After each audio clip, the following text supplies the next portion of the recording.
It's an everyday thing, it's an everyday thing, it's an everyday thing when you let your nuts hang. The gangbangers that you deal with, they think that they're ruthless. They have no idea how ruthless we are.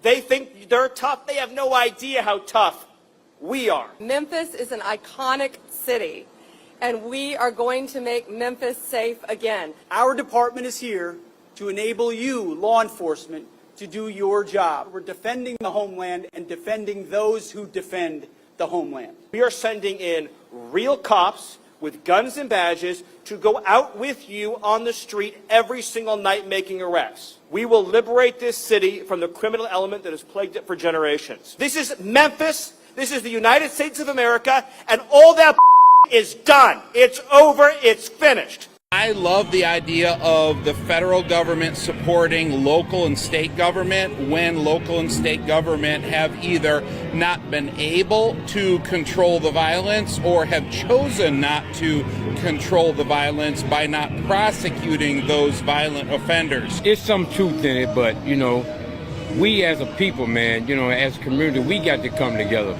We shouldn't have no National Guard coming here. What they're telling me, they can't control the crime. The police can't control the crime bureau, so they got to call outside help, We don't know what's going to happen, So I'm from Chicago, where kind of some similar actions have been happening. I think it's really easy to characterize that as something that it's not. As long as everybody is safe and as long as everybody is not being intimidated, I think that people should probably be able to live their lives in the city that they live in and they call home. So we're from Ontario, Canada. Our very first experience here has been great. I do see that people have said there's a bigger police presence coming, but I don't think it's a bad thing. And I don't feel that we're in any need for it in the first place. Everybody's been friendly. Yeah, we Super feel very friendly. safe. It's been a great time. The gangbangers that you deal with. Yeah, now, I'm going to say this. The National Guard is coming to do what the local police officers can't do. Also, the guy said as a community, we need to come together. The community has not stuck together. The community does not do anything good. Y'all get together, y'all argue, y'all bicker amongst each other, and don't do a damn thing.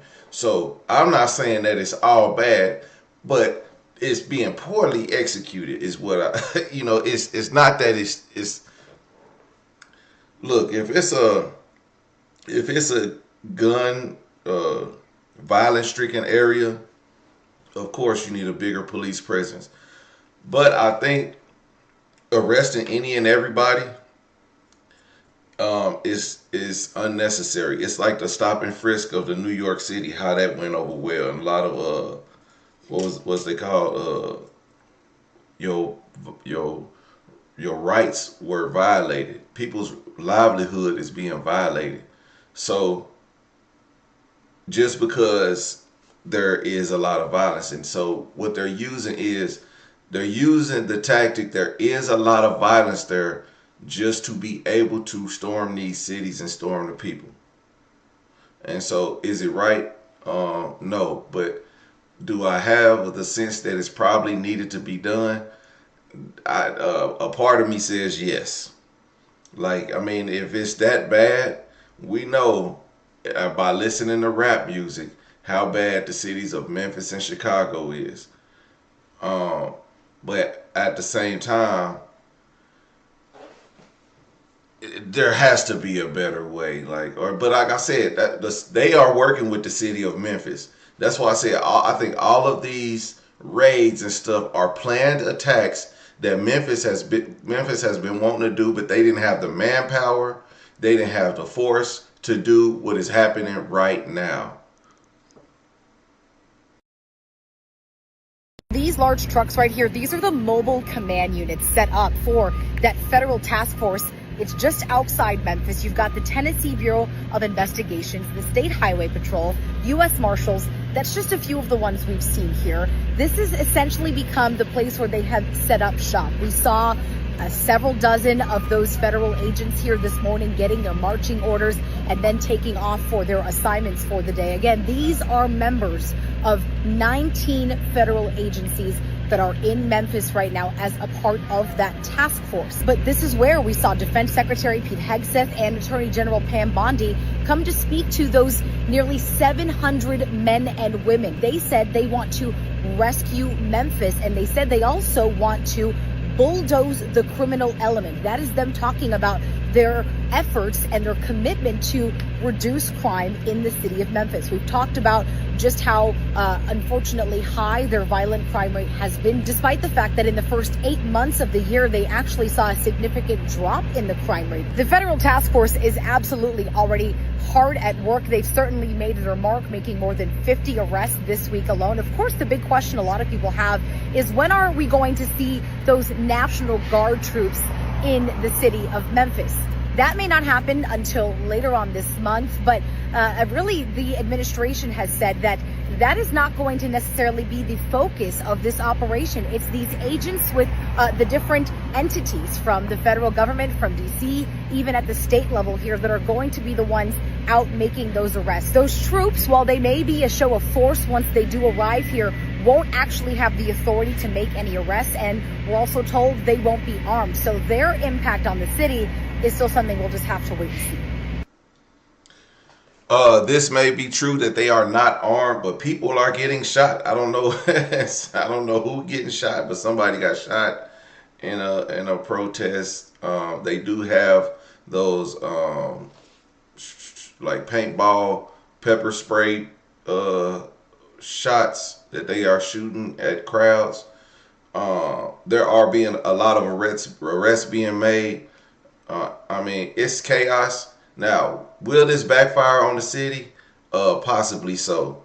But like I said, when you have everybody's talking about the crime, and the crime is high, and the police can't do anything about it. But this may stop everything right now. People are held up in their homes right now. Who are they arresting? Like, are they arresting just people who have criminal backgrounds? Are they like setting up traffic roadblocks to where, you got to drive through these roadblocks and, present an ID, and they run a check on your name and stuff like that? That may cause a lot of the criminals to, stop for a minute. I mean, the gang members, the drug dealers, the, whatever. It don't matter your race, black, white, Mexican, everybody staying their ass in the house. How long will this last when you start putting curfews on cities? I mean, this is like, it's like a war zone, like a real war zone. Like when you go to, nobody goes to a war zone, but when there's like actual wars and they put freaking curfews on cities and stuff like that, I mean, it's not a good way to live. Like, you got to make sure everything is done before 9 p.m. and don't run out of liquor. Don't go hang out with your friends on the weekends, because you might not make it home. You might end up in jail. But I mean, we got to do.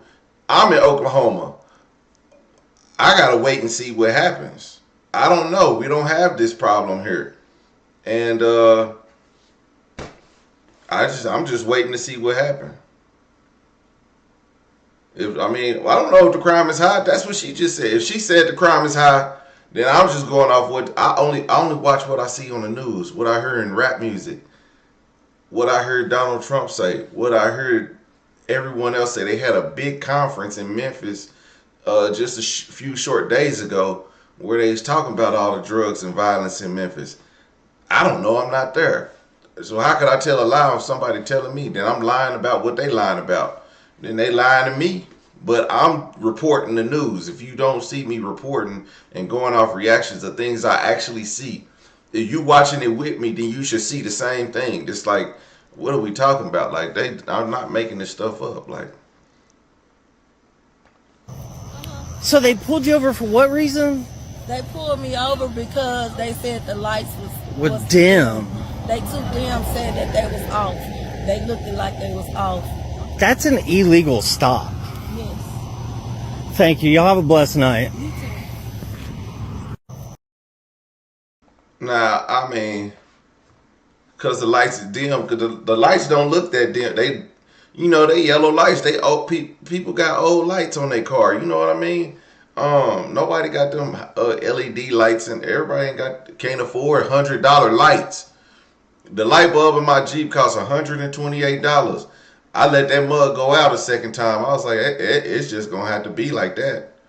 Cause $128, shit, you lying to me? I'm finna strap a LED light on the front, because I'm not buying one of them 128 hydrogen lighting them bulbs, whatever the hell. Anyway, but stopping regular people, the military stopping people for low lights, it's getting deep out there. You can't drive at night. They about to implement a curfew. Watch, give it a few days. We know the National Guard is coming. My plan is to make sure that as mayor, I'm able to work with this community, with the governor, with the federal government, to ensure that the support that is provided supports the initiatives that we know work and not distract from our law enforcement efforts.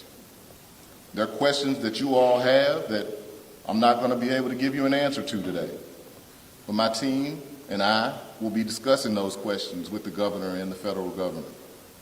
When will they come? How many people are going to come? How long will they be here? What are they going to wear? Where are they going to be geographically in the city? What assignments will they have? Those are all questions that we have and that we are going to work through together as a community. And the group that you see here today, as I mentioned earlier, it represents a diverse range of Memphians. I can tell you there are some that support it and some that don't. But we're all right here together today. Because one thing we do have in common is a love for this city. Yes. President Trump this morning on Fox and Friends said that you were happy about this. Would you say that that statement is accurate? Yeah, that was an overstatement. I am focused on the resources. FBI, DEA, ATF, those are the things that I believe will truly help us be able to support law enforcement and reduce violent crime. I do not support the National Guard. However, they are coming. It's not the mayor's call. The mayor doesn't have a say or the authority to stop them from coming. And so my goal is to make sure that as they come, that I have an opportunity to work with them to strategize on how they engage in this community.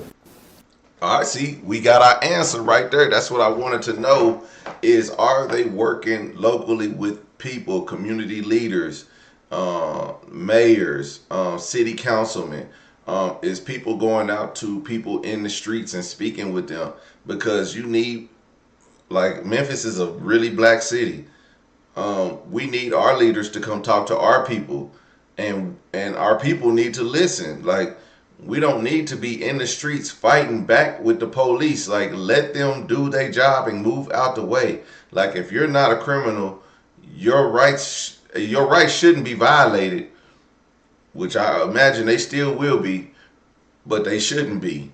And that is the point. That's the point of working with local officials rather than just sending in the troops to do this. So we got to take the broader scope of things. When they go into these cities, who is in the control room making all the calls? Okay, we can't look from, if you got people looking from the outside looking in, they're just running and looking for any and everybody. So I hope the mayor and people behind them they really have a say so in what is going on in this city. Because from the internet, where we see everything on TikTok, it looks bad, and it looks like people's rights are being violated every moment, every day. I've seen hundreds of it was so many videos, I can't put them all in one video. So it's just a lot.